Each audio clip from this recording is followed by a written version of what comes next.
আমি কিছু এমন মানুষকে দেখেছি যারা অন্যেরটা দেখে প্রচুর জ্বলে, যাদের নিজেদের জীবনে কিছু ভালো হয় না এবং নিজে থেকে কিছু করতে পারে না। আর যখন নিজে থেকে কিছু না করতে পারে তখনই তারা অন্যের ভুল ধরার চেষ্টা করে। সে শুধু সবার খুঁত বের করবে।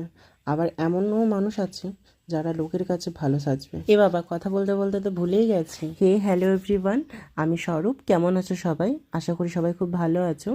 আমিও খুব ভালো আছি। তো আজকে আমি চলে এসেছি স্মৃতিদিকে সাজাতে। মেকআপে সেরকম ভিডিও নেওয়া হয়নি কারণ আমি একাই গেছিলাম। আর দিদির বিয়েটা যেহেতু মন্দিরে হবে, তো আমি ভোরবেলায় চলে গেছিলাম দিদিদের বাড়ি সাজাতে। আর ভিডিও শুরুতে তো তোমরা দেখতেই পেলে যে আমি সাইকেলে করে যাচ্ছিলাম, কারণ দিদির বাড়ি ছিল আমাদের গ্রামে।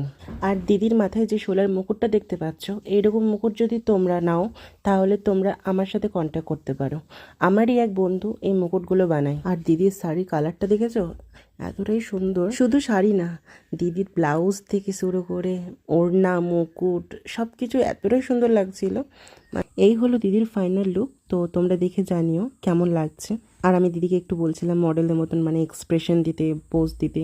তো দিদি সেটাই করছিল এখানে আমার কথা শুনে। তোমরা ধরতেই পারবে না যে এটা মডেল না ব্রাইড। তোমরা বাপু কমেন্টে জানিও কেমন লাগছে লুকটা। তারপর আমরা বেরিয়ে পড়ি কঙ্কালীতলা যাওয়ার উদ্দেশ্যে। আজ দিদির বিয়েটা কঙ্কালীতলাতেই হবে। এই প্রথমবার দেখলাম মন্দিরে বিয়ে, আর সেটা একমাত্র স্মৃতিদির জন্যই সম্ভব হয়েছে। তাই থ্যাংক ইউ সো মাচ স্মৃতিদি আমাকে নিয়ে যাওয়ার জন্য।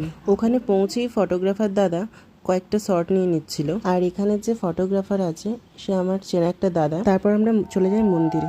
সিন্ধুদানের ভিডিও ক্লিপটা নিতে পারিনি কারণ এখন নিয়ম করে দিয়েছে মায়ের গর্ভে গৃহে কোনো ফোন অ্যালাউ না। আগে এরকম নিয়ম ছিল না। রতনষ্টে গোড়ার ওই লোকটা, ভাই ওকে কে বলেছিল মন্দিরের ভেতরে নাচ করতে? তারপর মন্দির থেকে আমরা রুমে চলে আসি। এখানে শ্রীদিদির আশীর্বাদের পর্ব চলছিল।